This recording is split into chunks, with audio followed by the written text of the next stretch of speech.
Oi pessoal, eu sou o Kleber Fak. Olá pessoal, eu sou Isadora Almeida. Olá, eu sou o Renan Guerra.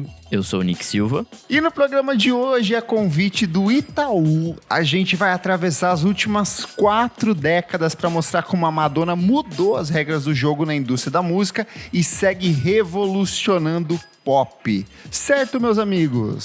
Certíssimo.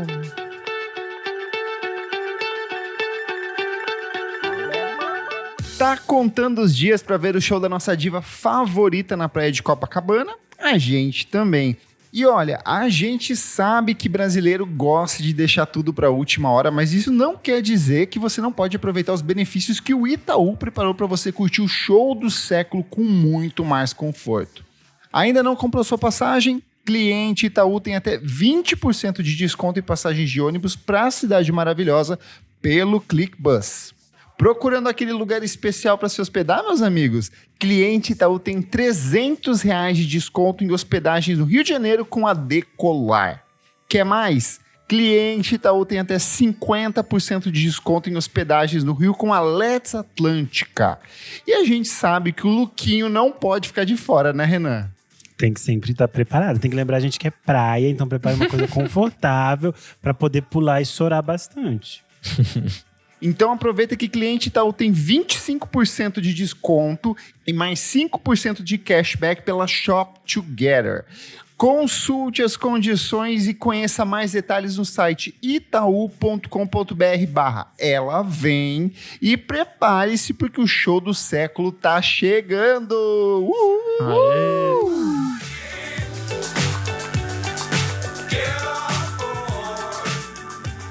Mas antes o que, meu amigo Renan Guerra? Antes você deve seguir a gente nas redes sociais, @podcastvfsm no Twitter e no Instagram. Lembre-se de engajar nos nossos posts, compartilhar, divulgar, marcar seus amiguinhos. Além disso, se você gosta tanto da gente, você pode apoiar no apoia.se/podcastvfsm. A partir de R$5 você tem acesso a vários conteúdos com bastante antecedência. A gente tem lançado muito conteúdo oficialmente para os nossos madrinhos lá no grupo fechado para apoiadores no Telegram. E você tem acesso a várias fofocas lá também, que eles ficam de tete a tete o dia inteiro.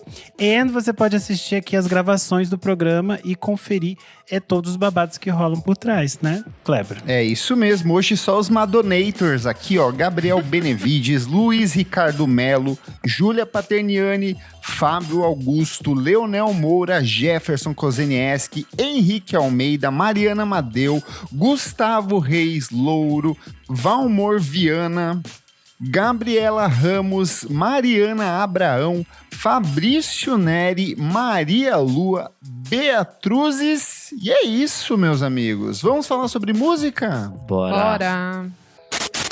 Hi, Madonna. I'm from Detroit, and I'm 21. In Florida? Right, doing a tour in Florida. Traveling around with my crew of dancers. So how many of you are there? There's 3 other dancers. And what kind of, I mean, I know it's hard to describe, but... What, the dancing? Well, I sing my well, I have 24 track songs that I sing live to. So the music sounds a lot like the record. And I choreograph like scenarios for each of the songs. And they pretty much dance behind me, and then when I'm not singing, I kind of join in with them. What kind of scenario? Madonna Louise Ciccone nasceu em 16 de agosto de 1958, ou seja, ela é leonina e muito leonina. Ela vem da cidade de Bay City, Michigan, e é filha da Madonna Louise Fortin com o Silvio Anthony Ciccone. Depois a Madonna, a mãe dela, vai incorporar o sobrenome do pai, então elas vão ter o mesmo nome ali. A mãe é de origem franco-canadense, enquanto o pai é filho de imigrantes italianos, ambos católicos, o que é pouco comum quando a gente pensa que a maioria dos Estados Unidos é formado por pessoas protestantes, e essa relação com a religião vai ter um impacto muito grande na vida e na carreira da Madonna. Apesar dessa postura contestadora, desde a infância infância, a Madonna sempre foi uma jovem muito inteligente, com boas notas e forte afinidade musical. Vale lembrar que ela é multi-instrumentista, além de ter um enorme fascínio pela dança. Antes de ser cantora, meus amigos, ela pensou em seguir a carreira como dançarina, tanto que em 1976 ela recebeu uma bolsa de estudos de dança na Universidade de Michigan e estudou durante o verão no American Dance Festival em Durham, na Carolina do Norte. A questão é que, mesmo intimamente conectada com as artes, a Madonna nunca se contentou em seguir um único caminho. Ela sabia que queria e podia mais, tanto que em 1978 ela abandona a universidade e decide se mudar para Nova York em busca de melhores condições para expressar o seu talento. No bolso, apenas $35 e na cabeça, a força de vontade e o desejo de se tornar uma verdadeira estrela pop. Foi ali que ela fez a primeira viagem de avião, segundo ela, é a primeira vez que ela tomou um táxi. Então, a forma mais louca possível, ela falou, vou me jogar em Nova York. Ela foi pra rodoviária com o sonho e a mochilinha dela. É isso. Exato. E essa força de vontade era tamanha que em um intervalo de poucos meses a artista já havia se transformado em dançarina e voz de apoio em alguns projetos da cena nova-iorquina. Ela integrou o Breakfast Club, que era um grupo encabeçado pelo então namorado e parceiro musical dela, o Don Gilroy, e ela estreou como atriz em um filme independente chamado A Certain Sacrifice, que seria só lançado tempos depois, quando ela já tinha estrelado na carreira musical, e ela formou outro projeto também, o M and the M's, até que ela decidiu se lançar de vez em carreira solo. E Nova York, no início dos anos 80, ali final dos anos 70 e início dos anos 80, vivia um de seus períodos mais férteis, né, Renan? Eu acho que Nova York nos anos 80 é um estado de espírito muito absurdo, porque a cidade era muito violenta, Caótica, muito suja. caótica. Mas extremamente aberta a essas experimentações. E nada melhor do que uma cidade caótica e aberta a todas as possibilidades para uma pessoa chamada Madonna, né? Que é um nome também simbolicamente muito forte. Eu acho muito icônico. Hoje em dia, se você jogar no Google Madonna, só vai aparecer esta Madonna. Mas Madonna, a palavra em si, em italiano, significa as representações artísticas da Nossa Senhora. Então, quando você tem uma pintura, uma escultura da Nossa Senhora, se chama uma Madonna. E é fantástico que ela tenha esse nome, que parece um nome extremamente contestador, que seria inventado nos anos 80, mas é o nome dela mesmo. Isso também já e o nome da mãe Surreal. também, né? Isso é fantástico. Eu acho muito potente artistas que têm, tipo, o próprio nome como… Tipo, sei lá, Beyoncé, Sim. sabe? Tipo, é só isso, é Beyoncé, só Madonna. São poucos, né? RuPaul. RuPaul, verdade, que é da mesma época, por sinal, ali vai explodir na cena nova-iorquina. Mas é engraçado que os anos Anitta. 80 ali, tipo, tinha, Que sei lá, o bobeira. punk… Tipo, já fervilhando ali, o post-punk surgindo. Tinha, sei lá, o hip-hop nascendo. Tinha a cena eletrônica que Super. tava gigante lá também. O hip-hop, Tinha a cena tipo, artística ali do Sonic Youth, Sim. inclusive, essa mesma galera ali. Se eu não me engano, a R.E.M., eu lembro que eu acho que a Madonna chegou a abrir um show pra R.E.M. na antiga banda dela, uma coisa assim, tem uma história dessas rolando. Não, assim. tem os Beastie Boys depois abrindo pra Madonna, que é maluquice total. E eu vou deixar aqui só uma dica pra quem quiser conhecer um pouquinho mais, né, sobre principalmente Nova York nessa época. Tem uma série que eu até já recomendei aqui, que é o Faz de Conta que Nova York é uma Cidade, da Fran muito Lebowitz, que é uma maravilhoso. comediante, escritora, e ela fala muito dessa época, assim, então quem quiser dar uma olhada, Boa. é super legal essa série. E mais uma diquinha de doc, tem um que chama Madonna in the Breakfast Club, que foi lançado ali em 2019, que conta essa época dela, bem nesse comecinho de carreira, assim, bem pré-Madonna. E depois de circular pela noite nova-iorquina e pedir para que os DJs tocassem suas demos, ela descolou um contrato de 3 singles com o Seymour Stein, que na época era presidente da Sire Records, que era uma subsidiária da Warner Bros. Então, com produção do DJ Mark Cummins, ela lança em outubro de 1982 o primeiro single da carreira, Everybody, música que a levou a se apresentar na TV circular em diferentes clubes noturnos e junto das posteriores Burning Up e Physical Attraction fez com que ela fosse autorizada pela gravadora a produzir o primeiro álbum. Porém, ela estava descontente com o resultado do material que vinha sendo produzido pelo Red Lucas e ela convidou outro DJ, o DJ John Jellybean Benitez, para remixar quase todas as faixas do disco. E o resultado dessa maior interferência e controle criativo da cantora teve resultado, já que com o lançamento do homônimo disco de estreia em julho de 1983, Madonna mudaria de vez a história da música, venderia mais de 10 milhões de cópias ao redor do mundo e emplacaria sucessos como Lucky Star, Holiday e Borderline. Era o princípio de uma das carreiras mais bem-sucedidas na história da música e o início de uma série de revoluções na música pop. No programa de hoje, nós vamos conversar sobre 3 momentos que a Madonna mudou as regras do jogo e encontrou um jeito diferente de pensar a música pop, e o primeiro deles é justamente esse jeito de pensar o papel feminino dentro de estúdio. Please don't ask a stupid question. It's hard to sound intelligent when people ask you stupid questions. Can I ask you this one about you and Warren Beatty? How are you getting on? Can you ask me first? Let me answer. If you can ask me, then you can ask the question. Is it just a coincidence that it took this long, or things didn't gel or something? No. First of all, have we started the interview? Yeah. Then everybody needs to shut up.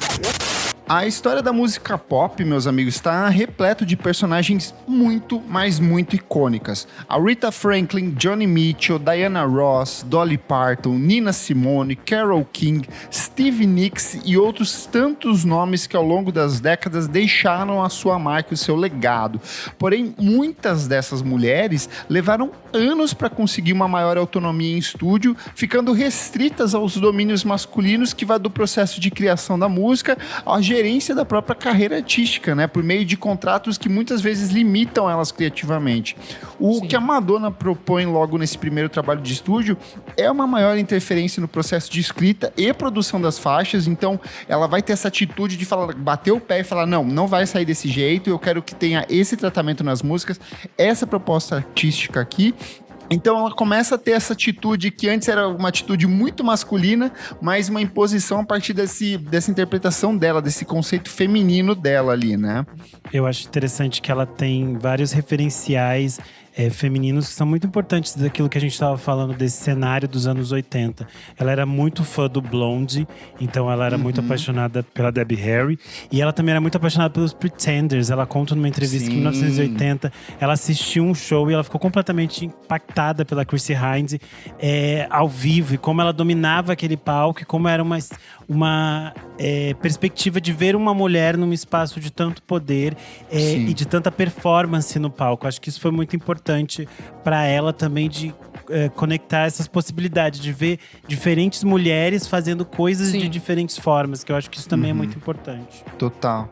Eu acho que tem outro aspecto também, que ela passa a entender a si própria como uma figura icônica. Ela entende o valor artístico dela, ela sabe que ela tem muito a entregar e ela começa a se perceber como esse ícone. Então ela vai buscar muito das referências na estética do David Bowie, de ser esse personagem camaleônico, com essa imagem muito retratada na capa dos discos, no material de divulgação, vai se expor visualmente sempre nesses projetos gráficos ali, e até a escolha do nome do disco, que inicialmente se chamaria Lucky Star, que é citando diretamente um dos singles do álbum, ela decide de última hora e fala assim, não, o disco vai se chamar Madonna. Então eu acho que ali tem um reforço dessa imagética, dessa personagem, dessa coisa quase visual, assim, você fala Madonna, você consegue visualizar uma forma, uma criatura ali, o que muitas vezes outras artistas não tinham essa possibilidade, né? Ficava muito num espaço de dependência de um ordenado masculino ali, ou de sendo refreadas pelas gravadoras. Até hoje em dia a gente vê várias artistas que sofrem com isso, que falam, cara, eu não consigo desenvolver minha ideia. A Rina Sawayama é uma que recentemente veio a público falar sobre isso, como ela se sente pressionada pelas gravadoras, e lá naquela época a Madonna vai ter essa atitude, e é uma atitude que para muitas pessoas vai ser negativa, né, dessa coisa do girl boss, de querer ser a mandona, de querer ser a bocuda dentro de estúdio, Mas o que ela tá fazendo, na verdade, é ter um comportamento que é sempre muito masculino, que as pessoas normalizam porque é um homem falando, então eles acham que é normal. E quando tem essa mulher batendo de frente, algumas pessoas falam assim, cara, como assim essa mulher tá me respondendo aqui? E isso é uma coisa que ela vai carregar pra carreira dela inteira, assim, fez uma pergunta atravessada, vai receber uma resposta atravessada, e tem vários compilados, né, dessas entrevistas que são sempre meio desconfortáveis da Madonna com os jornalistas. É que eu acho que desde muito cedo ela foi muito sempre dona de si, assim, tipo, ela sabia o que ela queria, Sim. o que ela queria alcançar.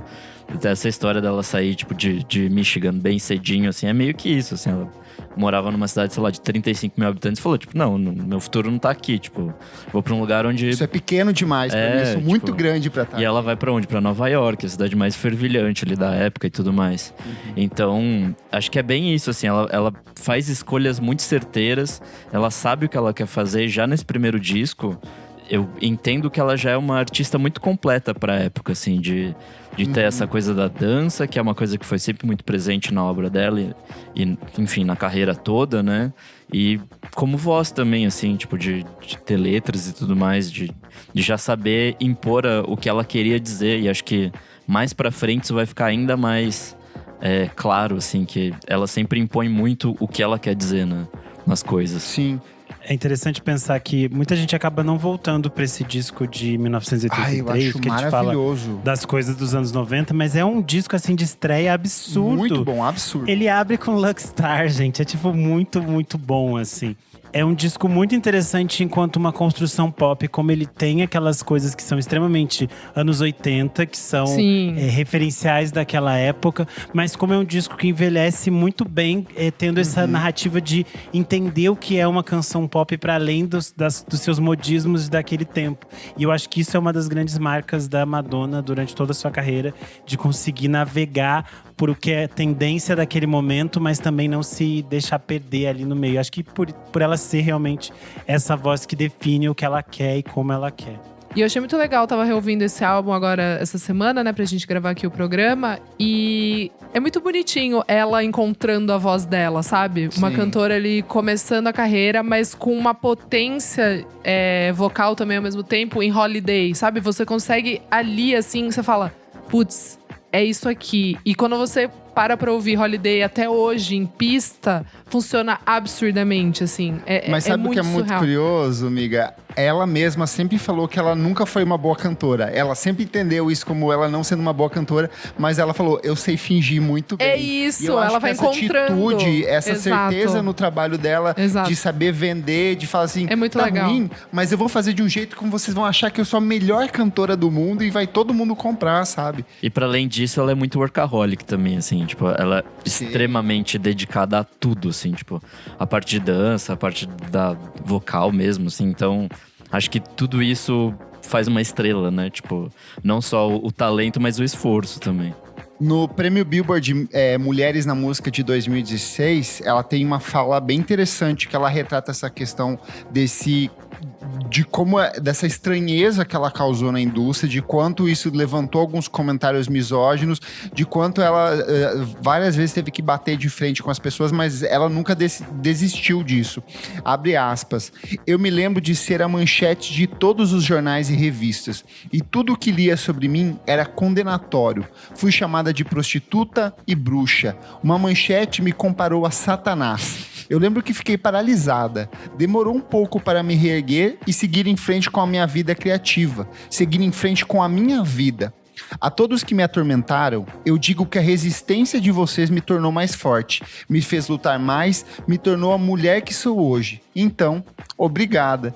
Eu acho que essa atitude que ela carrega, assim, na vida, nos palcos, nas bandeiras que ela abraça e tudo mais, vai se refletir principalmente nessa interpretação que ela cria sobre a música pop. Porque a partir de um determinado momento ali, ela vai entender que o pop não é só uma música de diversão para você curtir no final de noite, como ela vinha propondo até então. Ela passa a entender o pop como uma ferramenta de contestação, e essa aqui é a segunda revolução, né? O jeito de pensar o pop como ferramenta de contestação, e é o segundo tópico do que a gente quer conversar aqui hoje. Impossível, mas ela conseguiu de novo. Deixou mais uma vez os americanos chocados. Numa entrevista escandalosa, Madonna fala 12 vezes o mesmo palavrão. Fuma charuto e intimida o apresentador de TV. Só para começo de conversa, Madonna entra no estúdio com uma calcinha nas mãos. A entrevista inédita aqui no Brasil, você vai ver agora. Com Like a Virgin como faixa título do segundo trabalho de estúdio da carreira, a Madonna deixava bem claro que não seguiria as normas da indústria ou qualquer moralismo social. Em mais de 4 décadas de carreira, temas como liberdade sexual, prazer feminino, independência, quebras de tabu e a luta por direitos das mulheres e minorias sempre fizeram parte da carreira da artista. E isso fica ainda mais evidente quando, em 1989, a cantora lança o que talvez seja uma de suas principais obras, que é Like a Prayer, que eu sou completamente apaixonado por esse disco. E ele é apontado como um divisor de águas dentro da indústria da música, porque ele é um trabalho que preserva esse caráter radiofônico dos discos anteriores, porém ele cresce liricamente por conta desse forte discurso político e contestador adotado pela Madonna. Exemplo disso fica bastante evidente no que talvez seja uma das principais músicas do disco, que é Express Yourself, que é marcada por esse caráter libertador, e a canção acabou se transformando em um hino para a comunidade LGBTQIAPN+, e principalmente mulheres em situação de vulnerabilidade. A gente tem muito hoje dessas coisas de como os gays acabam sequestrando certas artistas pop, né? Tipo, essa aqui é a minha cantora, e aí tem todo o universo em cima disso. Mas o quanto a Madonna sempre foi um referencial muito feminino. Eu tava até vendo os shows dela antigos, ali no final dos anos 80, começo dos anos 90, e o público era majoritariamente feminino, então ela tinha esse impacto, essa representatividade muito grande para essas mulheres que, assim como ela, sei lá, estavam querendo sair de casa e ter sua independência. Ela mesma incentiva e apoia vários projetos de independência financeira para mulheres. Então ela tem esse impacto feminino dentro do universo feminino muito grande também, né? Ela é uma figura fundamental para as mulheres, tanto que a gente tem aquele vídeo clássico do Saia Justa, que a Fernanda Young e a Rita Lee leem uma música da Madonna, e as duas falam sobre a importância que a Madonna tem para elas. Pensam, são mulheres do tamanho de Fernanda Young e Rita Lee, que foram completamente impactadas pela figura tão importante da Madonna. Só que eu acho que essa fase do final dos anos 80 é muito poderosa, final dos anos 80 e início dos anos 90. Que a Madonna entende as suas potencialidades, porque ela teve ali muitas porradas que ela tomou por atitudes que ela assumiu frente à igreja, frente a questões governamentais, a problemas políticos, que ela entendeu.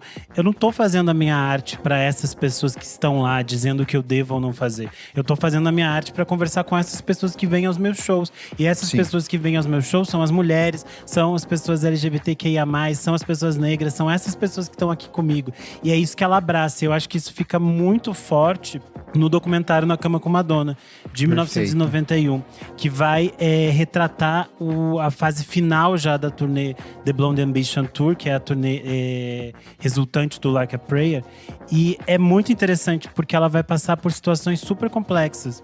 Quando ela vai apresentar o show no Canadá, por exemplo, a polícia quer interromper o show porque ela vai fazer aquela cena que ela simula uma masturbação. E aí, tipo, a polícia tenta coibir aquele espaço. E é muito absurdo, porque eu lembro eu comprei esse VHS de Na Cama com Madonna quando eu era adolescente. E ela discute ali num filme de 1991 sobre liberdade sexual, ao lado dos seus dançarinos, na sua maioria, homens negros, gays.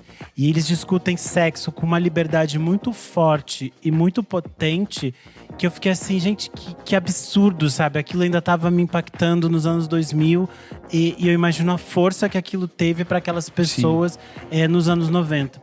É muito interessante depois vocês assistirem Na Cama com Madonna e na sequência assistirem Strike a Pose, que é o documentário com os dançarinos, né? Com os dançarinos. Tipo assim, uma história absurda de como eles construíram ali uma família. E eu acho que isso é uma das coisas mais fortes que a gente tem, especialmente pessoas LGBTQIA+, que a gente fala que a gente constrói as nossas famílias durante a nossa evolução. E é muito bonito como existe diferentes gerações que constroem as suas famílias e seus grupos em torno da importância que a Madonna tem pra gente nessa forma de repensar como a gente lida com diferentes temas, assim. Eu acho que a Madonna tem…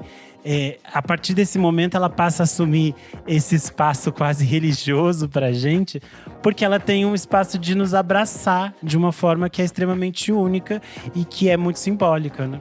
Perfeito. Eu só queria complementar aqui agora que o Renan falou sobre esse trecho da Fernanda Young e da Rita Lee, que é… A Fernanda Young tá lendo o trecho de What It Feels Like, que é uma música maravilhosa, uma das minhas favoritas, e é muito impactante até pra mim, porque eu tinha, 8 anos. E eu lembro muito de ouvir essa música e sentir um sentimento de, meio tristeza, meio vergonha, meio empoderar, mas sem saber o que é empoderar, né, nessa idade. Mas, assim, entender que mulheres também sentiam essas coisas. E a música vai falando, né, que, por que é humilhante um homem… se parecer com uma garota, mas não é humilhante uma garota se parecer com um homem. Então, ela mexia com a nossa cabeça pra gente pensar o quanto a gente é poderosa, o quanto a gente pode fazer as coisas, e a gente não se deixar também levar pelo que os homens falam, e pra gente não abaixar a cabeça. Então é muito interessante, a Rita Lee, a Fernanda Young, elas não são da mesma geração que eu, e eu, uma criança, ouvindo, vendo na TV, e sentir o impacto. Então, a mulher é realmente, universal. Ela consegue conversar com todos os tipos de mulheres. E o que eu acho muito maravilhoso, e que, abriu minha cabeça, foi de entender o quanto ela era plural sendo mulher, sabe? Isso é muito impactante. Eu acho tão simbólico que ela já tinha 557 lutas que ela estava abraçando e brigas. E uma das brigas que ela assume de forma mais corajosa nos anos 80 é a discussão do HIV/AIDS, que era uma questão cheia de desinformação, de medo, de preconceito. Ela é uma das primeiras artistas a falar sobre isso abertamente, a colocar isso, a cantar em shows beneficentes. E ela simplesmente coloca no encarte de Like a Prayer informativos sobre o HIV/AIDS em 1989, no momento em que a maioria dos governos estava simplesmente tapando os olhos para essa situação, ignorando essa pandemia, porque não era de interesse público, era dizer… São esses corpos específicos que estão morrendo e não nos interessam. E ela diz, não, esses corpos me interessam, eles são o meu público e eu quero preservar eles.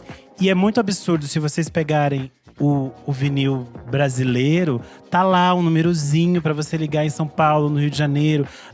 Tem as informações em português, sabe? Um cuidado, uma delicadeza que eu lembro que a primeira vez que eu vi esse vinil impresso, me dá vontade de chorar.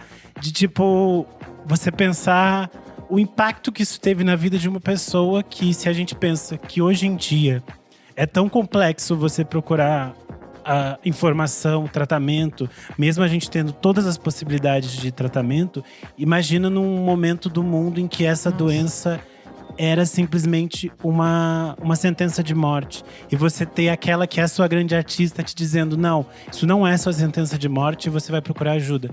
É de um impacto muito potente, e a gente reverbera isso sempre porque é muito importante e é muito simbólico quanto ela é fundamental pra gente, tanto que na nova turnê ela tem, né, uma sequência específica para celebrar todos aqueles que perdemos e todos aqueles que ainda resistem. Acho que isso é sempre muito forte. Perfeito. E eu acho que o trabalho seguinte dela, o Erótica, de 1992, é um bom exemplo disso também. Porque no meio desse universo de castrações, de restrições, ela fala, não, vamos celebrar o sexo, vamos celebrar a liberdade sexual com proteção. Então é mais uma vez ela falando, cara, a gente não pode se reprimir aqui, tem que seguir sempre em frente.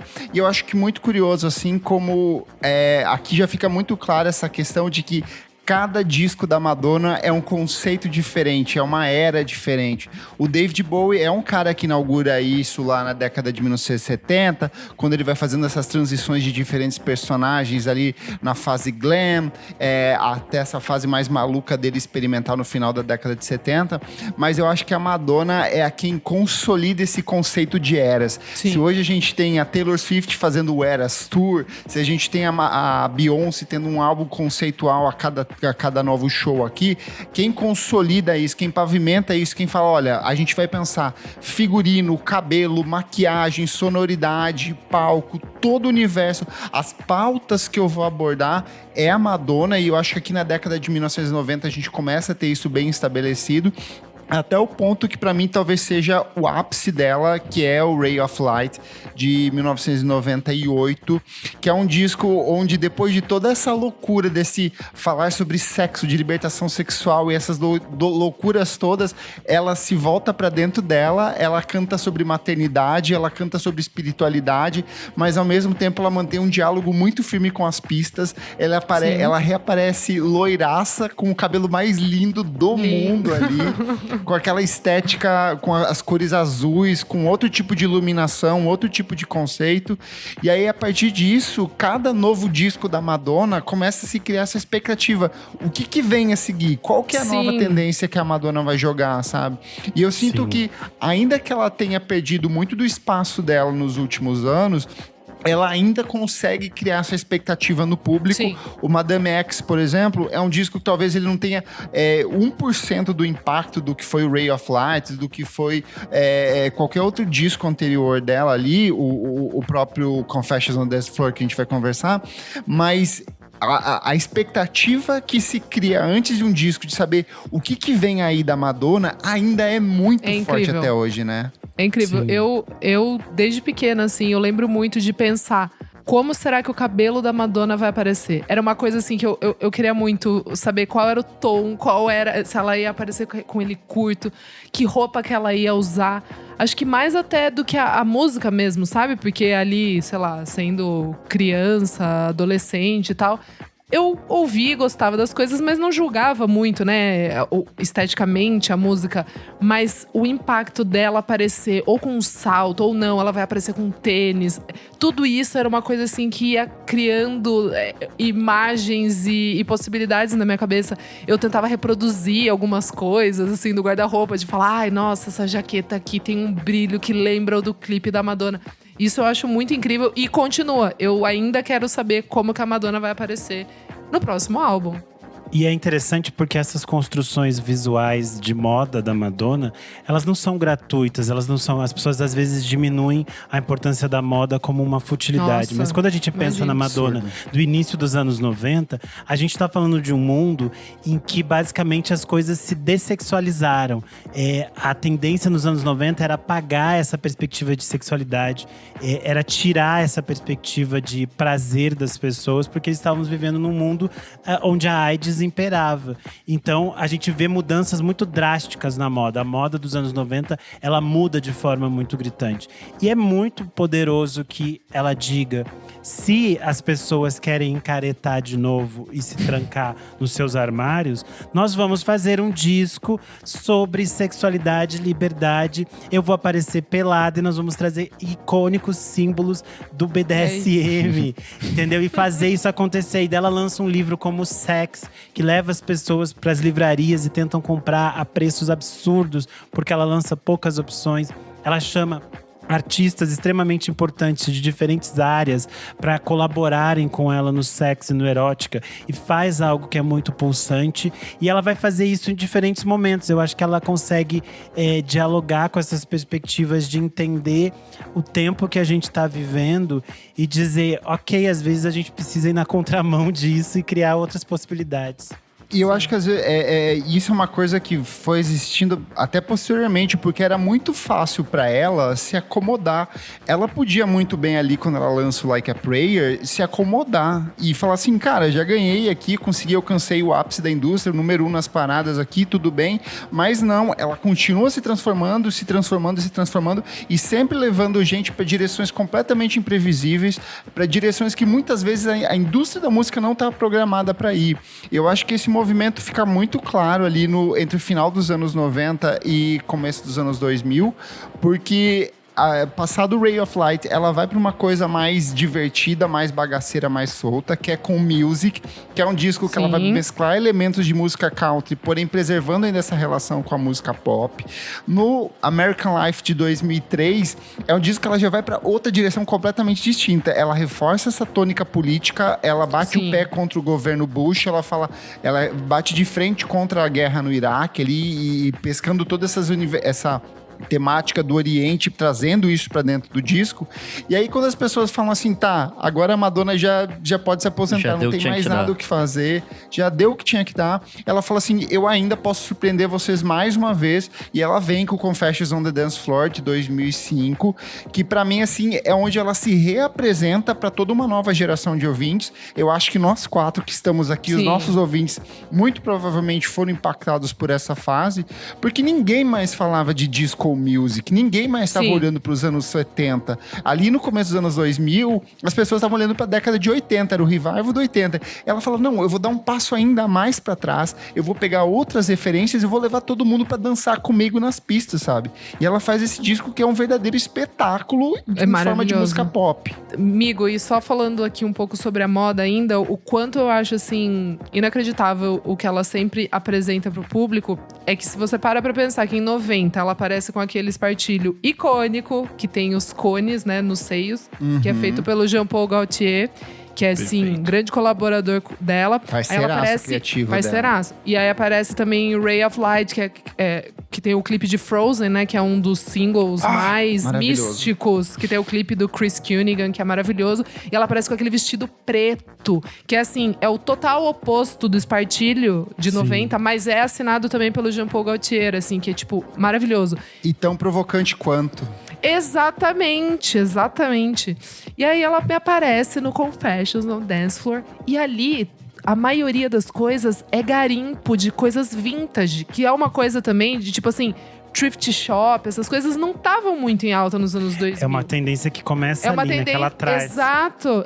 Que ela vai trazer, ela vai compor. Haute Couture com, sei lá, com um maiô de 1970 que garimparam. Então, assim, é muito chocante o que ela consegue fazer, assim, nos detalhes. Não sei se o Renan quer também trazer um pouco disso. Eu acho que é muito absurdo como ela consegue fazer nos anos 2000, que era um momento que a moda estava em outras discussões, num propósito que era ainda meio perdido pós aquele mundo anos 90, Rain Chic, todos aqueles exageros. Ali ela vem simplesmente com aquele colã rosa e ela bagunça tudo, porque ela cria novas possibilidades. Ela diz, você pode pegar as coisas que você tem no seu armário e criar outras possibilidades. E eu acho que isso está muito bem relacionado nessa fase do Confessions, porque ela faz isso com a moda, com a música e com as possibilidades artísticas dela. Ela dialoga com os anos 70. Ela nunca faz um pastiche dos anos 70. Ela nunca, tipo, tem sempre o traço dela ali, né? A assinatura dela. E tem uma coisa muito moderna, né? Uma coisa fresh, é do futuro, assim. Ela tá ditando o que é o futuro. É muito, e eu acho que tem outro elemento que a gente acabou não falando também, mas que fica muito ressaltado na fase do Confessions, é que as pessoas tiveram um choque de perceber que a Madonna é uma mulher e que ela envelhece. E aí, pra mim, tem um outro componente muito fascinante na obra dela, de que a gente não tinha ainda visto uma estrela pop dessa grandeza envelhecer. E eu acho que isso dá um choque de realidade no próprio público, de entender que, gente, todo mundo vai envelhecer. Então ela começa a levar as direções da música para outro espectro, outro tipo de pensamento, outros tipos de pauta começam a ser levantados, tipo, o que pode uma mulher com mais de 50 anos em cima do palco? E a Madonna fala, eu posso tudo, e você também pode tudo. Não existe essa limitação temporal porque ela tava ali dançando eu acho que esse é o ponto. De menina novinha ali. Exato. Lembrando que o Confessions vem numa época em que a gente tem Britney Spears e tem Christina Aguilera e tem várias outras cantoras pop, e a Madonna continuava ali, ó, no auge da carreira dela. E é uma época que a gente sabe como o corpo era ainda… o corpo feminino era ainda mais vilipendiado, assim, tudo era observado ao escrutínio. E é muito interessante. Sim, que a gente pensa que muitas cantoras, elas acabam escondendo cada vez mais o corpo. Elas acabam diminuindo as suas turnês, diminuindo os seus espaços quando elas vão envelhecendo. E a gente sabe que não são escolhas muitas vezes delas, mas de uma indústria que as cerca. E eu acho que desde a virada para os anos 2000, a Madonna tá cada vez mais do tipo… eu vou seguir fazendo as coisas que eu quero fazer e vou continuar envelhecendo como uma pessoa normal na frente de vocês. E vocês vão ter que lidar com isso, porque isso é um problema de vocês, não é um problema meu. Eu continuo fazendo as coisas que eu quero. Eu acho que isso que é fantástico no Confessions, porque as coisas que ela faz ali de dança, de turnê, de tudo… é completamente tudo absurdo, é um nível de absurdice que você fica assim, mulher de Deus, como você pode? É que o corpo dela meio que sempre foi pauta, né? Tipo, desde o começo lá. E aí, ela vir e mostrar aos 50 anos que ela ainda é foda pra caralho. Eu vi um documentário, hoje até, falando sobre as turnês mais recentes, assim. Ela já, sei lá, com 60 e tantos, malha 2 horas por dia pra manter o corpo fora, tipo, dança, fora… o resto, né? Mas imagina, tipo, pra manter isso tem que suar, né? Então… pra manter o fôlego de trabalho que ela continua… a quantidade de tempo que ela continua trabalhando é muito absurdo, né? E assim, e nos shows, são, sei lá, quase 2 horas de show, 1h40 e tantos, assim. E é pegado, assim, tipo, Sim. Ela não para no palco. E já que o Nick puxou show, um bom disco merece uma boa apresentação ao vivo. Não por acaso, a cantora investiu pesado na turnê do Confessions Tour, um espetáculo que envolvia uma estrutura absurda, trocas de figurinos, iluminação, cenário, dezenas de dançarinos em cima do palco. Tinha até aquela coisa do parkour, deles ficarem pulando de um canto para outro ali. Ela que trouxe e jogou luz no parkour também. Isso, exato. E esse espetáculo, meus amigos, rendeu mais de 190 milhões de dólares. Então ela falou assim, não é que esse negócio de show pode ter um cuidado um pouco maior, pode ter um espetáculo, pensar diferente. Então a partir desse ponto, com as vendas dos discos diminuindo no mundo todo, ela entendeu de vez que o ouro estava em cima dos palcos e ela deu início à terceira e última revolução que a gente vai conversar nessa noite, que é essa era das grandes turnês da Madonna. Madonna chegou hoje ao Rio de Janeiro, onde vai apresentar 2 shows. Na semana que vem será a vez de São Paulo. Os fãs já fazem fila na porta do Maracanã. O palco que vai receber a rainha do pop está quase pronto. Do lado de fora do Maracanã, os súditos já marcam presença. Para eles, um encontro com a cantora é pouco. 3 shows aqui no Brasil, mais um em Buenos Aires. Eles chegaram faz tempo. Nós vamos ficar aqui durante 10 dias. E tanta espera pra quê? Poder interagir com ela de alguma forma, mandar um sinal. Mas na chegada a Madonna fugiu dos olhares, entrou pela porta dos fundos do hotel e nada de tchauzinho. Eu quero ver a Madonna. Eu adoro ela, adoro. Um salão do hotel foi transformado numa academia, com várias cordas penduradas na parede e 12 camas elásticas. A cantora e os dançarinos contam com os cuidados de um massagista e de um terapeuta corporal. Madonna tem uma professora de ginástica só para ela e trouxe também um chefe de cozinha especializado na culinária tradicional judaica.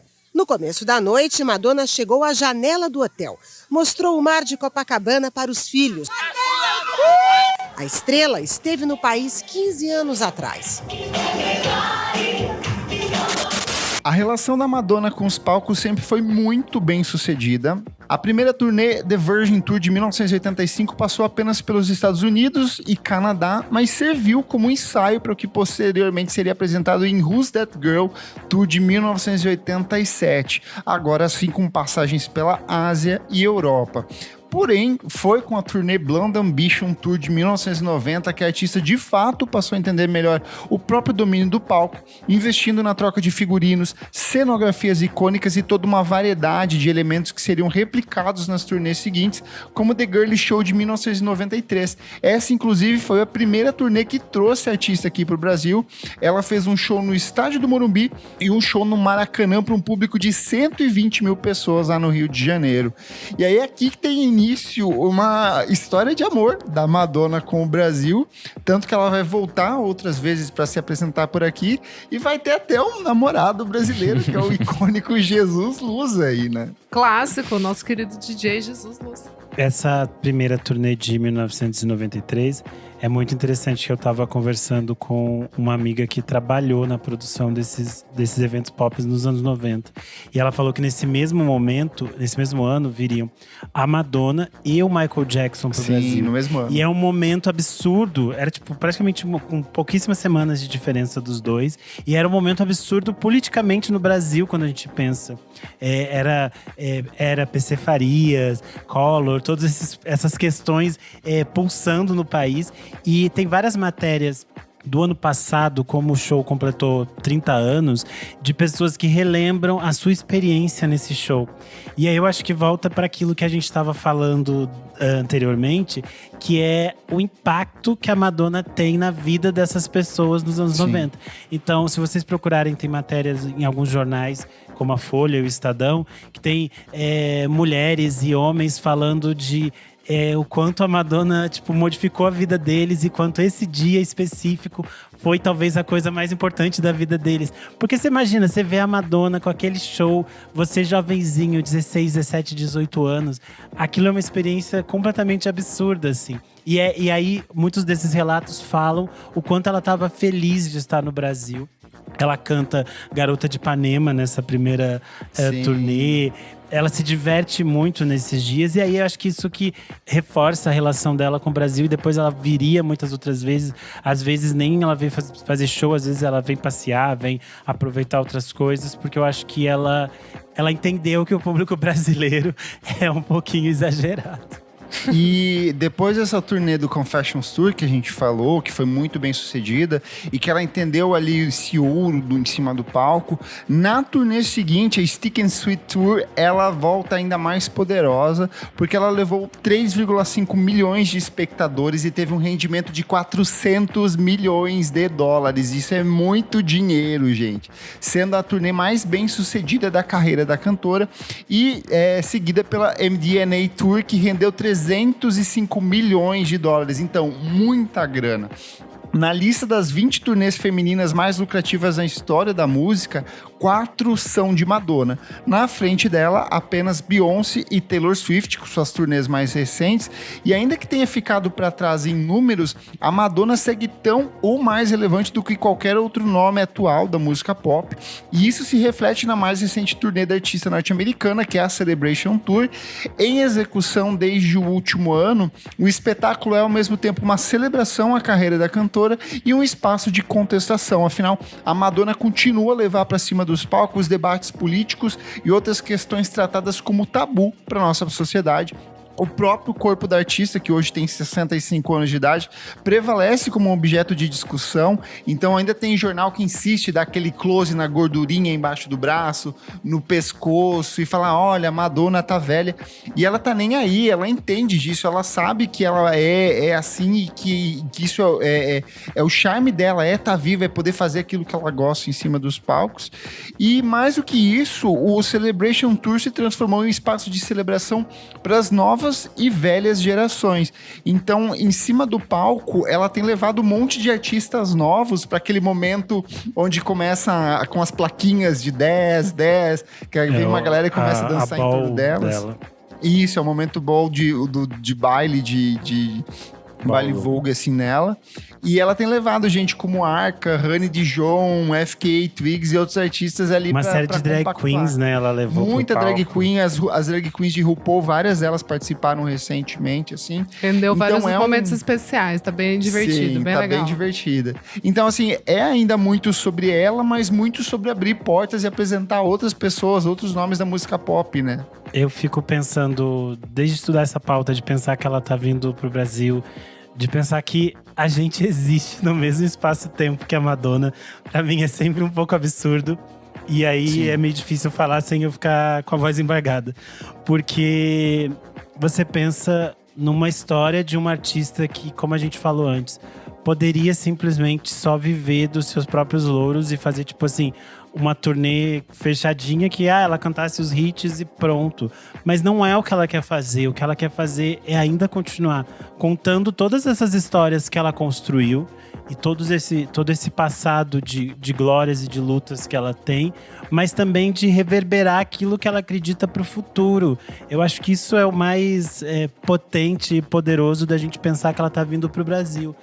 E pensar que essa relação que ela tem com a nossa cultura e com outras culturas diferentes do mundo, que ela sempre respeitou e estudou e buscou se conectar, é algo muito forte de um artista que entende o seu poder global. E a gente fala cada vez menos de artistas que têm esse poder global, porque a gente fala muito de artistas de nicho.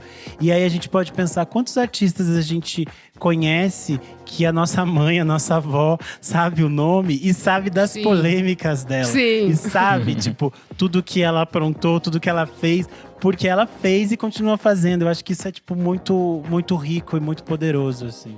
Mas ao mesmo tempo que ela fez e continua fazendo, eu acho que a música nunca ficou em segundo plano, sabe? Ela ainda continua tendo um impacto musical muito grande. As pessoas ainda continuam cantando Madonna. As festas que a gente faz é só soltar um hang-up ali que todo mundo já anima e joga a pista lá pra cima de novo. E eu acho que a vinda dela e toda a mobilização que tá rolando aqui no Brasil, pra mim é uma coisa surreal. Ele tem grande potencial de rivalizar com outras grandes performances que já aconteceram no Rio de Janeiro e que também foram abertas ao público. O maior show de todos os tempos é do Rod Stewart, que aconteceu no Rio de Janeiro. Tem o show clássico dos Rolling Stones também na praia de Copacabana ali, que movimentou muita gente. Mas eu tô sentindo que esse Celebration Tour, patrocinado pelo Itaú, é uma coisa assim meio surreal, porque tem passagens aéreas esgotadas, tem horários que você não encontra mais voo. Os preços... eu vi uma matéria essa semana que a cada 10 hotéis do Rio de Janeiro, 8 já estão com vagas para pessoas que querem ver o show da Madonna.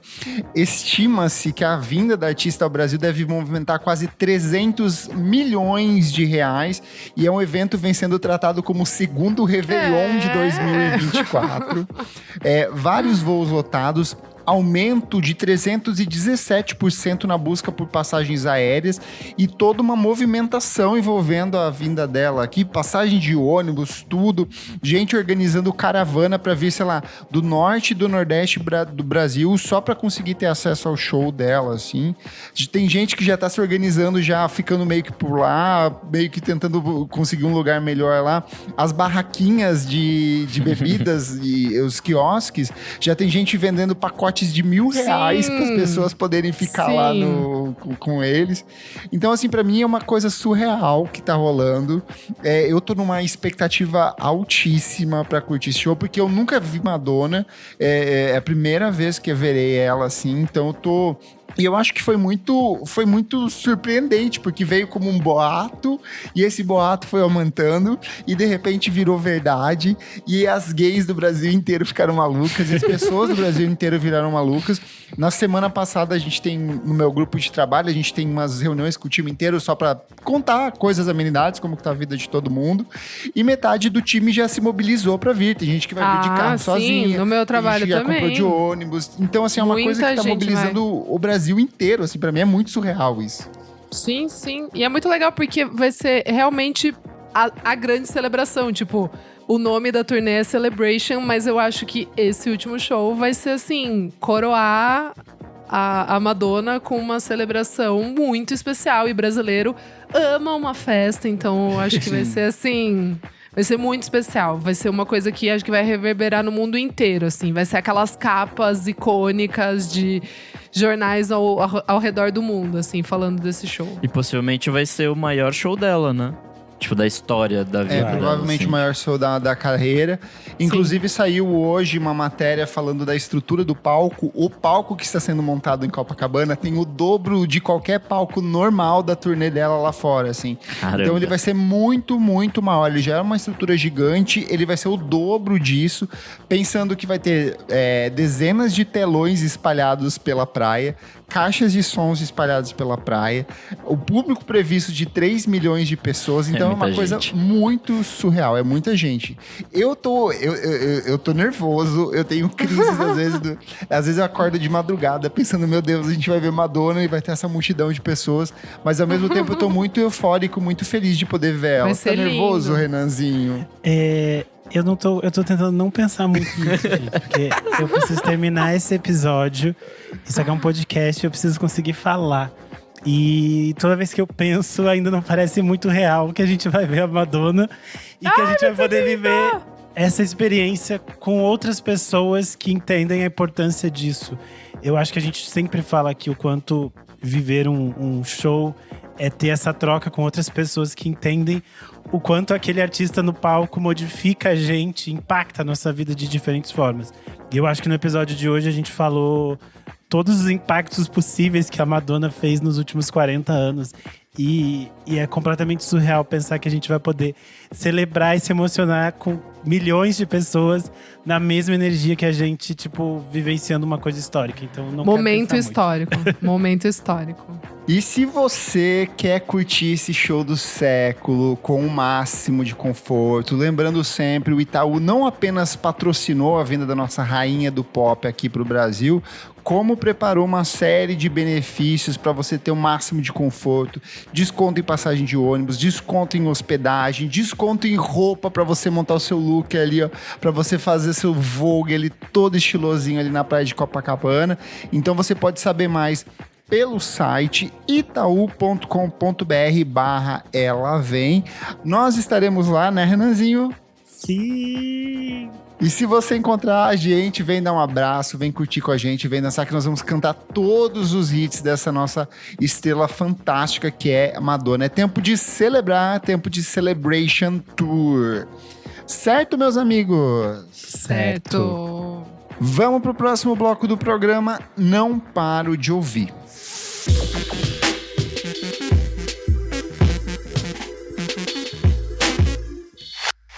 Começando o nosso segundo bloco, Não Paro de Ouvir. Nick, o que é esse bloco? Nesse bloco a gente dá dicas de coisas recentes que a gente não para de ouvir. E o que você traz? Bom, algumas coisinhas aqui. Essa talvez eu esteja roubando do Kleber, mas eu achei muito boa, então eu vou roubar mesmo assim, que é o Jamie XX com Body on the Floor, parceria dele com a Honey John. Achei muito foda. Ai, como ele tá na pista, olha, isso que dá. Pisteiro. Nossa, tá muito foda esse single é absurdo, assim. Muito bom. Eu não vi. Nossa, os maiores, hein? Não ouvi, vou ouvir. Já coloquei aqui na listinha. Esse não é um single exatamente novo, ele já apresentou no festival em 2021, naquele All Points East. Mas, enfim, ele só apresentou agora. E ele vem desde 2020 soltando singlezinho a conta-gota, e acho que finalmente esse ano vem disco. Assim. Vem aí, né? Vamos torcer. Será que ele vai lançar disco antes do disco? Eu acho que vai. Acho que o de XX, eu acho que vai. Só falta ele, né? Então, teoricamente esse ano, mas até aí, então, né? do XX só ano que vem. Não sei, pode ser que ele... não sei, pode ser que ele lance, mas não faça... Não, pode ser que ele lance e não faça turnê, tipo, não trabalho. Eu quero disco do XX agora. Eu também. Eu preciso agora, é necessidade urgente. Eu também. Mas, amigo, se eles estavam gravando esse ano, só vai ano sair. Que vem. Eu acho que sai até o final do ano. Enfim. Minha segunda dica é o Yaris Yockley com Mega Man. É um baterista, cantor, compositor de Nova York que eu tenho falado bastante aqui. Enfim, um cara que já trabalhou com Solange, Chance the Rappers, Light Bells. Um cara fodão do jazz aí.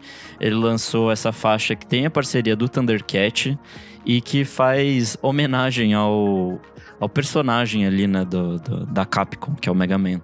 É uma música bem fritona, assim, achei bem divertida. Minha próxima dica também é um single, que é o A.G. Cook com Soulbreaker. Eu achei o clipe muito melhor que a música, então vejam o clipe, que é uma coisa muito viajandona da história da Inglaterra, assim, contada numa história meio super fantástica, é bem divertido. Mas enfim, a música é boa também. E vai fazer parte do primeiro disco solo dele? Ou não? Não sei. Do A.G. Cook? Enfim, que se chama Britpop e vai ser lançado no dia 10 de maio. Minha próxima diquinha é uma banda nova que eu conheci essa semana, que chama Modern Color.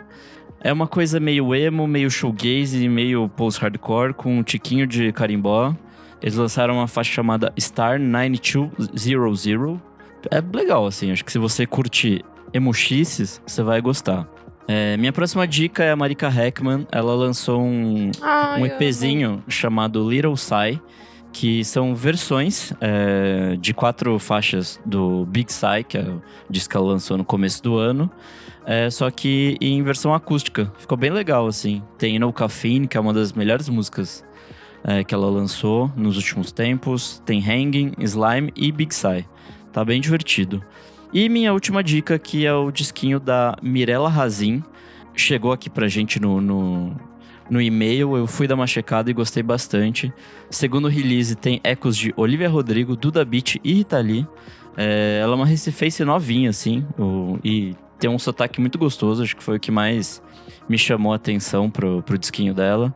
São 12 faixas, 38 minutinhos, de um pop bem gostosinho, assim. Tipo, hora vai pra um pop, hora vai pra uns ritmos mais regionais brasileiros, hora vai pro rock, é bem legal. E é isso, minhas diquinhas de hoje. Boa! Renan Guerra, o que você traz? Que veio cheio de dicas. Nossa! Eu continuo ouvindo ainda o montaréu de disco que a gente indicou na semana passada. Sim. Então eu ouvi só singles, o Nick ainda roubou o single meu. Então ele tá assim, veio morar comigo, já fica roubando minhas músicas. Diz que dá. Fica dando liberdade. Singles. A cantora de hip hop espanhola Mala Rodrigues, que eu já comentei dela aqui algumas vezes, lançou uma nova música chamada Casi Nada.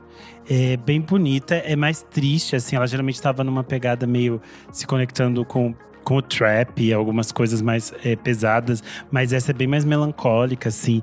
Aí o clipe é lindíssimo, ela tá numa coisa assim, gostosas também sofre, e eu extremamente coxuda, porém chorando. Então é bem bonito, vale conferir o clipe de Cassinada da Mala Rodrigues.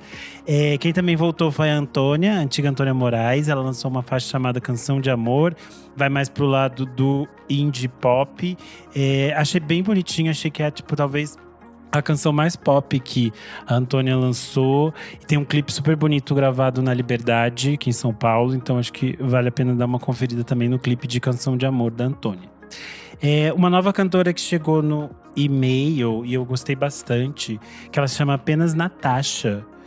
Com SH, mas vocês sabem que o Kleber organiza todos os links pra vocês, apenas Natasha ou é só, tipo assim? Não, Natasha, o nome dela é Natasha. Tá, eu fiquei amei anos 70 você ter só um nome, Natasha, então entendi. Era Ana Paula, agora virou Natasha, é isso? Isso, tipo isso. Mas não, porque não é pra esse lado. Ela é pro lado do samba. Ela lançou uma faixa chamada Samba Sem Amor. É uma canção bem bonita, assim, bem melancólica. Ela tem uma voz muito bonita, então pra quem tem interesse no lado do samba, vale conferir. Tem produção da Angélica Duarte, chama Samba Sem Amor da Natasha. Vai ficar o link que o Kleber sempre deixa pra vocês. Essa semana aqui que vocês estão ouvindo esse programa, saiu também o novo single do Benti, se chama Melhor de 3. Ele tá preparando o terceiro disco dele. Essa primeira faixa vai para um lado mais do indie pop, uma coisa meio synth pop. Tá bem interessante, tem produção do Luiz Calil, da Cambriana. E fiquei curioso pelo disco, porque eu acho que vai por um caminho bem diferente do disco anterior, que eu gosto bastante. É isso. Tá, gente, então deixa eu falar aqui antes do Kleber falar, porque o meu é muito rapidinho. Mas eu realmente não parei de ouvir, que é o novo single Fala do seu Fontaines. Sim, meus meninos estão vivos, eles estão de volta! Starbuster, primeiro single do novo álbum Romance, que sai dia 23 de agosto, pela Excel Recordings. Gente, que chique, eles saíram da Partisan. Bafo, adorei. E produção do James Ford, que é. Eu achei tudo, gostei muito da música. Gostei muito da música. O Brian lançou o rap ali de vez. Lançou. Eu achei muito interessante que ele comentou que a inspiração dessa música veio muito depois que ele assistiu o Blur em Wembley, que eu achei uma maluquice. Mas enfim, eu gostei bastante, é bem ácida, assim, né? Tem uma maluquice ali, meio de Happy Mondays, meio de Stone Roses, mas de um jeito mais pegado, assim, tipo, eles citaram um Outkast muito no texto de apresentação, citaram um monte de coisa mais pop. Então, isso é bom demais. Isso aí é bom demais, só coisa que eu gosto, né? Aí fica fácil gostar. E enfim, o clipe eu achei um dos clipes mais nóia que eu já vi na minha vida. Achei, tipo assim, maluquice. É o Grian, tipo, interpretando vários personagens, assim. Mas é uma coisa meio Transporting. Não sei, é bem maluquice, assim, das ideias. Eu tô muito animada pro álbum novo. É isso. Eu achei a estética bem balaclava. Eu amei. A capa tosquíssima, maravilhosa ao mesmo tempo. Eu amei. Tudo. É isso. Álbum do ano também. Só isso? Só isso, amigo. Só fiquei ouvindo isso. Vai, então. Lança as Vamos lá, começar pelos singles. Arooj Aftab, que é uma cantora que eu e a Isa gostamos e recomendamos aqui. Ela vai lançar um novo álbum de estúdio. Ela é uma cantora e compositora palestina de jazz. O disco se chama Night Rain. Sai no dia 31 de maio pela Verve. E ela lançou essa música nova que se chama Raat Kirani. Música lindíssima. Para quem ainda nunca ouviu o trabalho da Arooj, tá com o play nessa.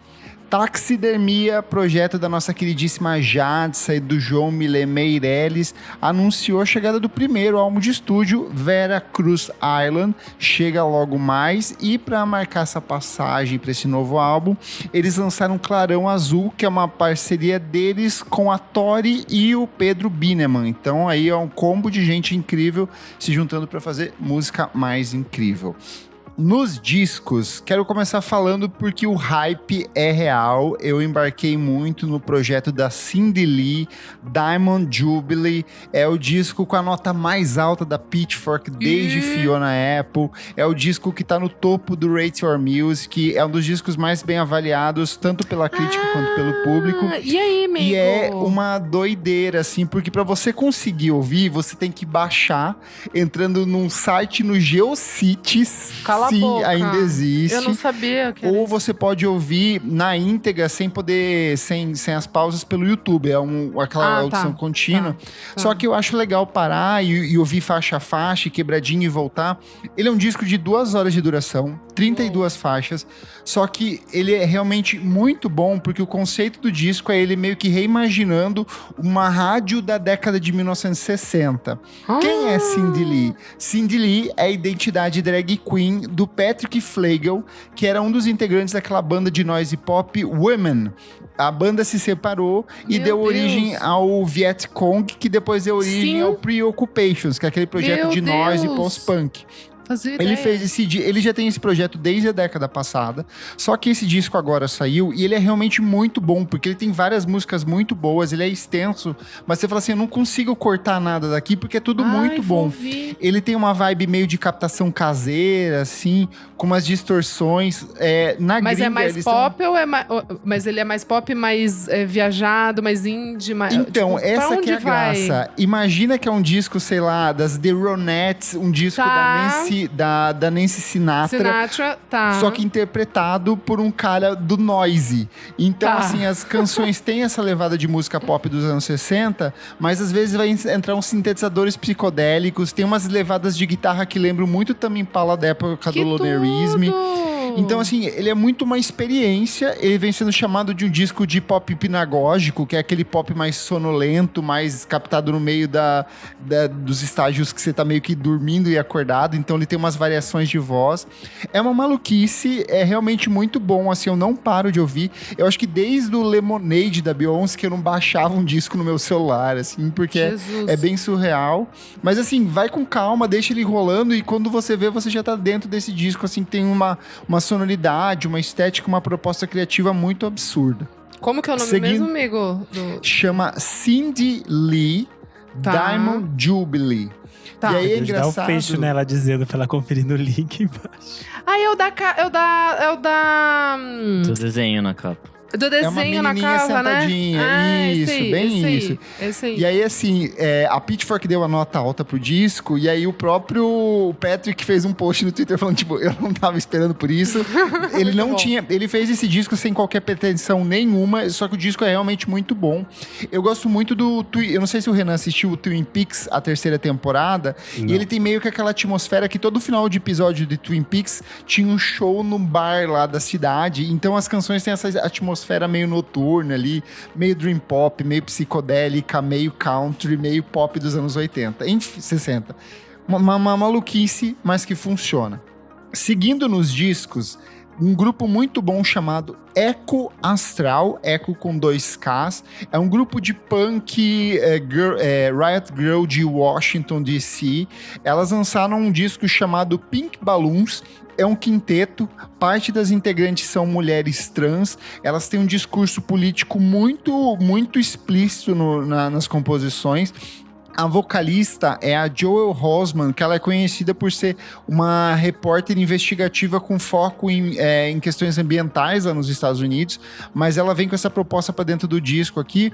Quem gosta de Sleater Kinney, lá bem raivoso, quem gosta de Bikini Kill, dos projetos da Caitlyn Hanna, vai de cabeça que esse disco é muito bom. O Renan vai adorar, tenho certeza. Vou ter que ouvir, vou ouvir já. Seguindo aqui nos outros lançamentos, Arthur Melo, que é um artista que a gente vem recomendando nas últimas semanas, lançou o novo álbum dele, Mirantes Emocionais.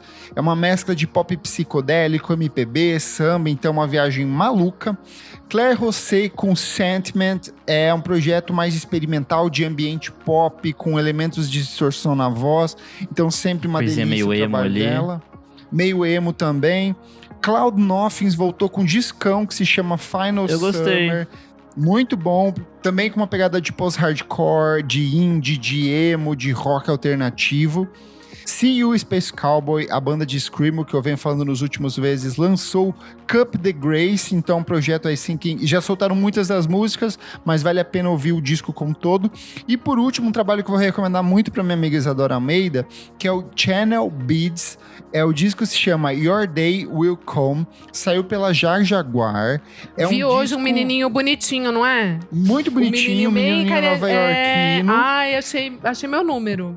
Ele é muito parecido com o Alex G, é o bedroom pop, com indie, com R&B, com umas misturas de gênero, com umas vozes carregadas de efeito. Tem vozes, tem horas que parece que é uma mulher cantando, mas é a voz dele com efeito. Então é um trabalho bem interessante que vale muito a pena ouvir. A capa também em preto e branco, estranhíssima ali. Pela fotinha ali eu já falei... Então eu acho que você vai gostar bastante. Lembrando que todas essas dicas com esses nomes impronunciáveis ou que você talvez não tenha entendido, eu deixo listadinho aqui nos comentários deste episódio. Vamos pro próximo bloco do programa. Você precisa ouvir isso.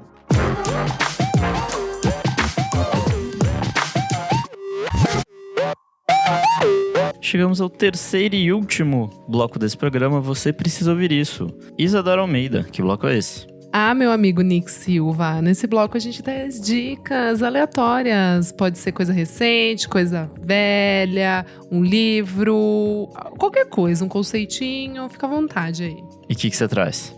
Eu vou Gente, olha que loucura! Lembra que semana passada eu trouxe o Ferragamo, o documentário do Ferragamo? Sim. E aí eu falei que tem aquela parte lá que envolve a guerra e tal, que eu achei muito interessante. Gente, The New Look, aquela série da Apple, eu não fazia ideia. Aquela série que fala sobre os grandes estilistas de Paris. Não sei se vocês estão ligados. Vou trazer aqui pra vocês. Mas ela é, tipo assim, é realmente o recorte dos 4 anos de ocupação nazista em Paris. E eu tô amando. Tipo, muita gente falou mal da série, mas... Eu vi muita gente falando bem também. Ai, que bom, amigo, porque eu tô baforando, eu tô amando. Vou ler aqui pra vocês a sinopse. Presta atenção, Kleber. Vai lá, Isadora. Esta série emocionante mostra a história chocante de como o ícone da moda, Christian Dior, e seus contemporâneos, como Coco Chanel, Pierre Balmain e Cristóbal Balenciaga, navegaram pelos horrores da Segunda Guerra Mundial e deram início à moda moderna. Gente, é muito icônico. Eu não fazia ideia de que a Coco Chanel ela tinha muitas ligações. Você não sabia, cara? O alto não. É babado. Com o escalão nazista, ela namorou o Spatz, um cara. Gente, eu tô em completo choque. A irmã do Dior fazia parte da resistência francesa. Gente, é tipo assim, é 1001% o meu número. Eu tô, tipo assim, apaixonada. Eu tô no episódio 3, eu tô indo com calma, porque eu não quero que acabe nunca. Então eu tô amando muito, gente. Tá na Choques de realidade. Os dois universos que a Isa ama, moda e guerra se chocando. Ai, gente, tô tudo. E a trilha é fodona também, né? Tipo, tem vários... É boa também. Ai, eu tô amando, gente. É tudo. Muito, muito lindo, muito lindo. Boa. Kleber, sua vez. Bora lá. Já que no programa de hoje a gente falou sobre Madonna, eu quero relembrar de um projeto incrível da década de 1980, que é o Sonic Youth, que é o projeto paralelo do Sonic Youth, formado pelos membros do Sonic Youth. Ele é um projeto paralelo de música experimental, noise, rock, uma maluquice. Tem colaboração de outros músicos da época. A imagem de capa é um xerox da Madonna. É um projeto que tem um único álbum, que é o The White Album. Não tem necessariamente citações a ela, além do nome e da imagem de capa, mas é um disco que meio que satiriza e analisa toda a cena nova-iorquina da década de 1980. Ele foi gravado em 86, ou seja, ali no ápice da Madonna, na época do La Isla Bonita e todos esses sucessos mais comerciais. Lembrando que a Madonna teve envolvimentos com vários músicos da No Wave, inclusive o Swans. Ela tem um dos antigos integrantes do Swans, meio que namorou com a Madonna também. Tem essa então, assim, também. ela tava circulando ali por esse universo maluco. Esse disco meio que faz esse olhar para música de Nova York dos anos 80 ali, mas esse jeito totalmente distorcido, torto do Sonic Youth, então vale muito a pena mergulhar nesse trabalho paralelo deles ali. Boa. Renan Guerra, sua vez. Bom, só para relembrar, no episódio 293 eu indiquei o podcast Clodovil do Avesso. Eu terminei de ouvir agora. Ouçam, tá absurdo a pesquisa e o trabalho, são muito bons. E tipo assim, tem umas histórias do Clodovil que são completamente absurdas. Você pensa assim, o Brasil é sempre fantástico. Enfim, mas a minha dica da semana hoje é a série Tributo do Globoplay, que eu tenho assistido aos poucos. Eles têm começado a passar agora também alguns episódios na TV aberta, mas já tem todos os lançados até o momento disponíveis no Globoplay.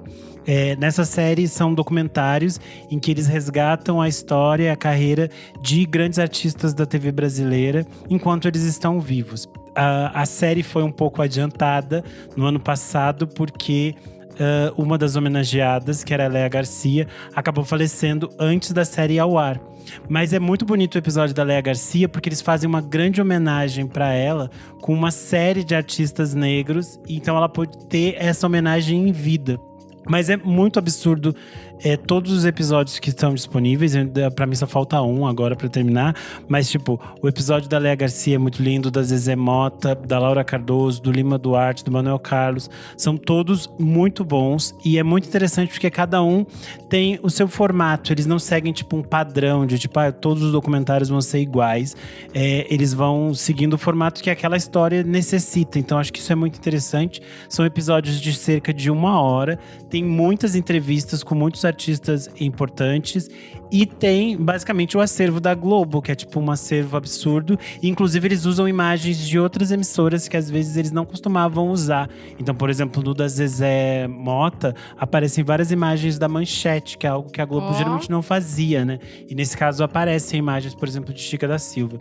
Enfim, pra quem gosta de TV, gosta de novela, cresceu assistindo televisão, assistam, que é tipo assim, aulas. Eu já digo, levem um lencinho, porque é tipo muito bonito você ver os artistas jovens celebrando esses outros artistas. E é interessante você ver esses artistas que às vezes não recebem tantas homenagens, mas são artistas que estão ali tão presentes que é tipo assim, você não consegue imaginar as novelas da Globo sem o Ari Foltor. Ele sempre esteve ali, ele sempre existiu em 500 tipos de personagens. E é muito interessante ver os colegas celebrando a importância desses artistas com eles ainda em vida. E é tipo absurdo, assim, a Laura Cardoso tem 90 e tantos anos, e daí ela fica contando história, ela fica andando, aí ela fica andando pela Bela Vista e pelo Bexiga, mostrando onde ela brincava. É tipo assim, histórias insanas. Assistam Tributo no Globoplay. E você, meu amigo Nick, o que traz hoje? Bom, eu não ando consumindo tanta coisa assim, então vou indicar um vídeo de YouTube de um canal chamado Middleweight, que fala sobre música e tal, tem vários vídeo-ensaios. E um dos últimos que eles fizeram, que é bem legal, chama Something Weird is Happening in Post-Punk. É basicamente um catadão ali de tudo que aconteceu, assim, com o gênero.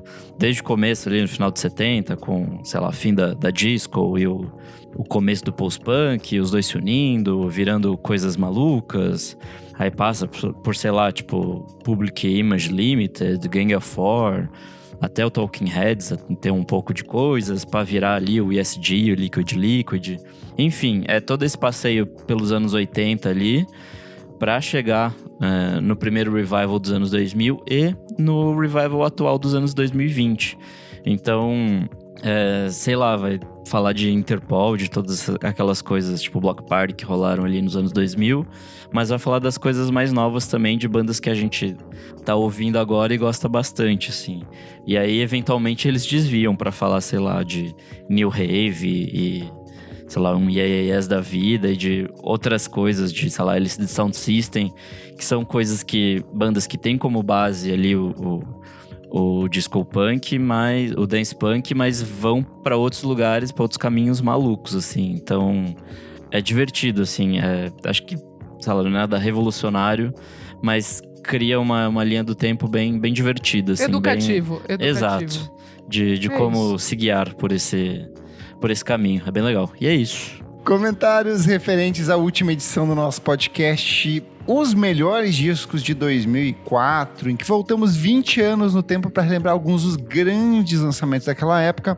A Mariana Akel Abraão falou: definitivamente meu favorito de 2004 era realmente o álbum Circo da Xuxa, pois na época eu era apenas um baby de 4 anos e tenho guardado até hoje CD. Tinha um DVD. No Instagram, o Maljeff comentou: justo no dia que vocês publicam um episódio sobre os álbuns de 2004 e comentam sobre o Ao Vivo Ivete Sangalo 10 anos, sai a notícia de que esse DVD é o mais vendido da história por um artista brasileiro. Vocês têm certeza? A gente tava combinado com a Veveta, gente. Ela mandou um zap, falou: foi alinhado. Esse episódio. Foi tudo combinado. Comentário do Walter de Souza, ele falou: KK, achei fofo quando disseram que a Pabllo trouxe no álbum um feat com a Tati Girl, sendo que no Nordeste a gente pronuncia o nome dela como Tati Girl. Aprendemos.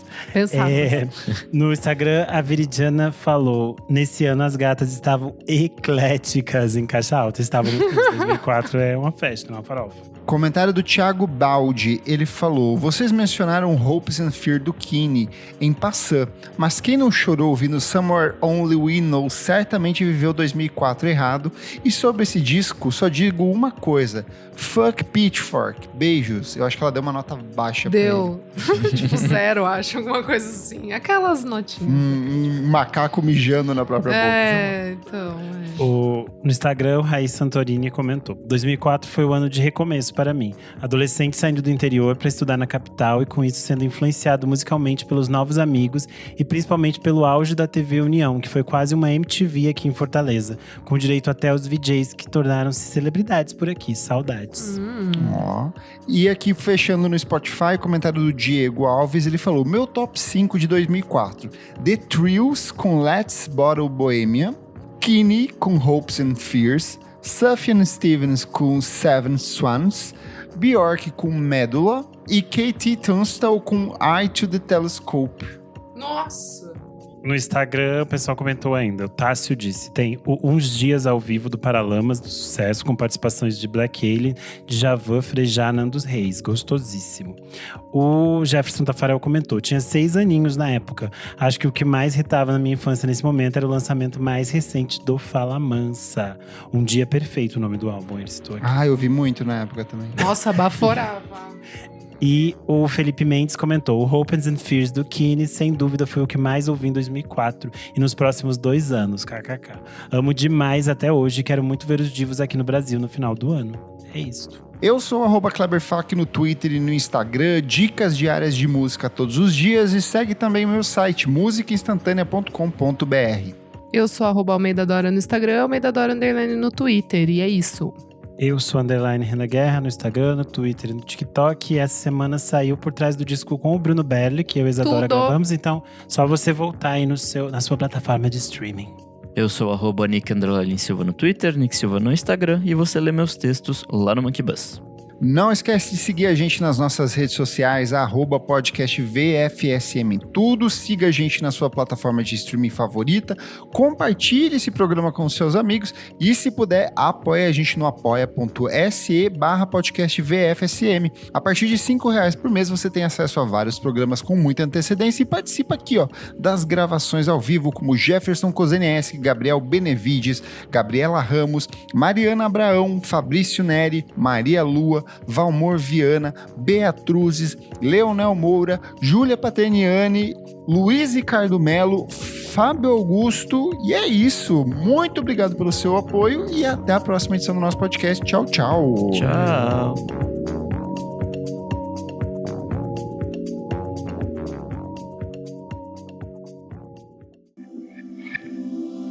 Esse podcast foi editado por Nick Silva.